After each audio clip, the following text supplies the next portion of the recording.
Ungkapan kasih bisa berbeda di konteks yang berbeda.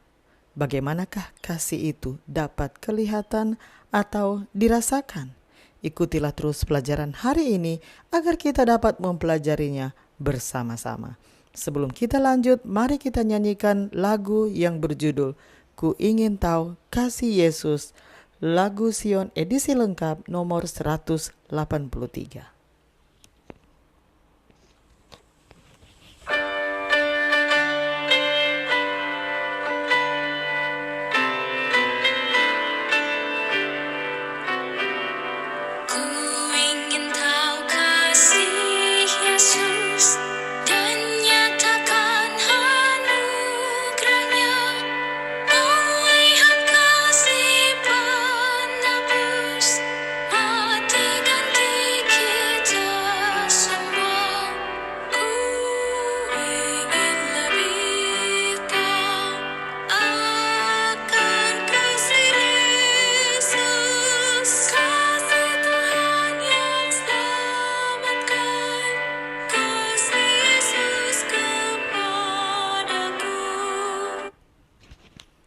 Mari kita berdoa.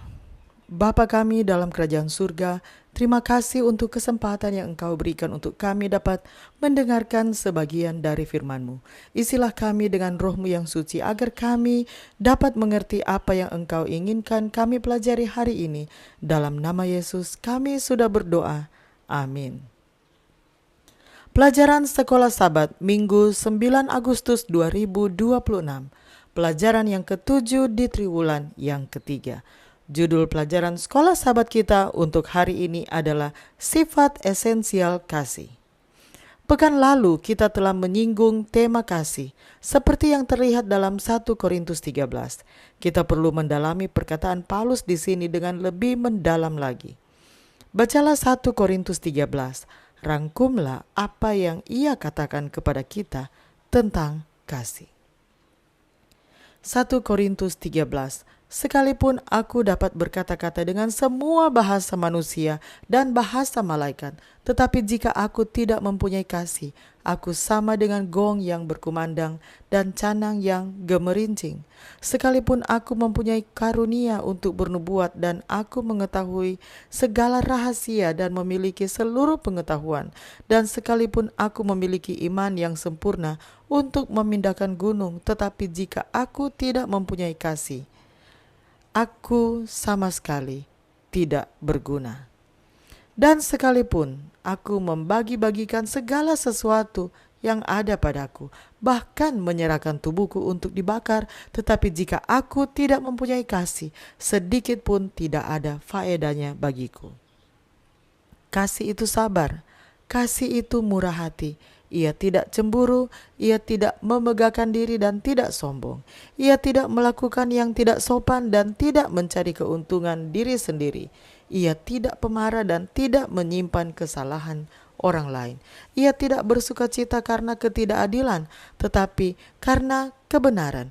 Ia menutupi segala sesuatu, percaya segala sesuatu, mengharapkan segala sesuatu, sabar menanggung segala sesuatu. Kasih tidak berkesudahan, nubuat akan berakhir, bahasa roh akan berhenti, pengetahuan akan lenyap. Sebab pengetahuan kita tidak lengkap dan nubuat kita tidak sempurna. Tetapi jika yang sempurna tiba, maka yang tidak sempurna itu akan lenyap. Ketika aku kanak-kanak, aku berkata-kata seperti kanak-kanak. Aku merasa seperti kanak-kanak, aku berpikir seperti kanak-kanak. Sekarang sesudah aku menjadi dewasa, aku meninggalkan sifat kanak-kanak itu. Karena sekarang kita melihat dalam cermin suatu gambaran yang samar-samar, tetapi nanti kita akan melihat muka dengan muka. Sekarang aku hanya mengenal dengan tidak sempurna, tetapi nanti aku akan mengenal dengan sempurna, seperti aku sendiri dikenal. Demikianlah tinggal ketiga hal ini, yaitu iman, pengharapan, dan kasih. Dan yang paling besar di antaranya ialah kasih. Paulus tidak mengatakan bahwa bahasa roh dalam 1 Korintus 13 ayat 1, nubuat, pengertian, pengetahuan, iman 1 Korintus 13 ayat 2, dan kemurahan hati 1 Korintus 13 ayat 3 tidak berguna. Semua itu tidak berguna hanya jika tidak didorong oleh kasih. Jenis kasih yang dibicarakan Paulus tidak diungkapkan dalam kalimat-kalimat seperti saya suka stroberi atau saya mengasihi teman-teman saya atau bahkan saya mencintai pasangan dan anak-anak saya. Ia juga tidak berbicara tentang jenis cinta yang ada di film-film dan tentunya itu bukan cinta erotis meskipun ayat ini biasa digunakan dalam khotbah pernikahan. Kisah ini tidak dapat direduksi menjadi sekedar afeksi, amal, kebajikan, atau kebaikan hati. Namun, semua itu merepresentasikannya dalam tingkat yang lebih kecil atau lebih besar. Kasih ini adalah anugerah khusus yang dianugerahkan kepada kita oleh Roh. Sesungguhnya kasih dalam 1 Korintus 13 adalah motivasi yang diberikan Roh yang menuntun kita untuk bertindak dengan afeksi, amal, kebajikan, dan kebaikan hati. Ini adalah komitmen total dari tindakan, perasaan, dan pikiran kita terhadap Kristus dan sesama kita. Bacalah Matius 24 ayat 12. Peringatan apakah yang diberikan Yesus kepada kita di sini? Matius 24 ayat 12. Dan karena makin bertambahnya kedurhakaan, maka kasih kebanyakan orang akan menjadi dingin. Itulah mengapa agape begitu esensial dan diperlukan. Dalam kuasa Kristus kita tidak boleh membiarkan kasih menjadi dingin di rumah, gereja, dan lingkungan kita. Kita memiliki teladan Kristus di kayu salib yang mati bagi kita. Ekspresi kasih mana lagi yang bisa lebih baik dan lebih kuat? Meskipun kita tidak pernah bisa mengungkapkan jenis kasih seperti itu secara setara, oleh anugerah Allah kita harus berusaha untuk menyatakannya dalam kehidupan kita sendiri sejauh yang kita bisa.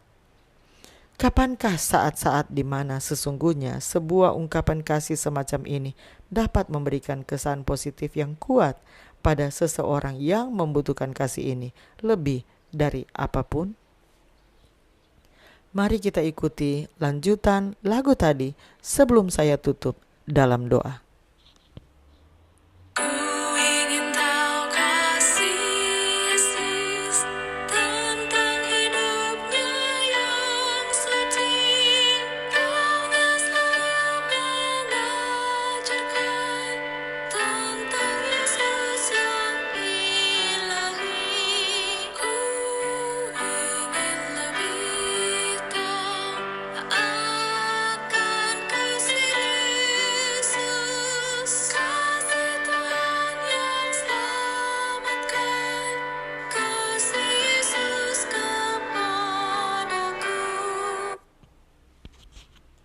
Mari kita berdoa. Bapa di surga, kami memuji Engkau karena Engkau adalah Allah yang penuh kasih. Terima kasih untuk pelajaran hari ini, di mana kami dapat mempelajari tentang sifat esensial kasih.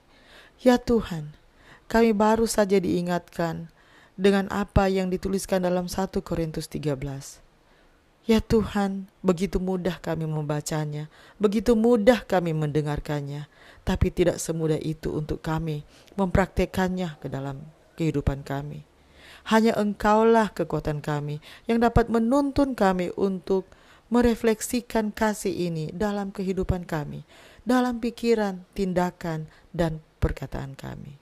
Tuntunlah kami dalam setiap langkah kehidupan kami ya Tuhan. Terima kasih ya Tuhan karena Engkau berjanji bersama-sama dengan kami dan akan selalu bersama dengan kami. Dalam nama Yesus kami sudah berdoa. Amin. Demikianlah bacaan pelajaran Sekolah Sabat Minggu 9 Agustus 2026. Sampai bertemu di bacaan pelajaran Sekolah Sabat selanjutnya. Tuhan memberkati.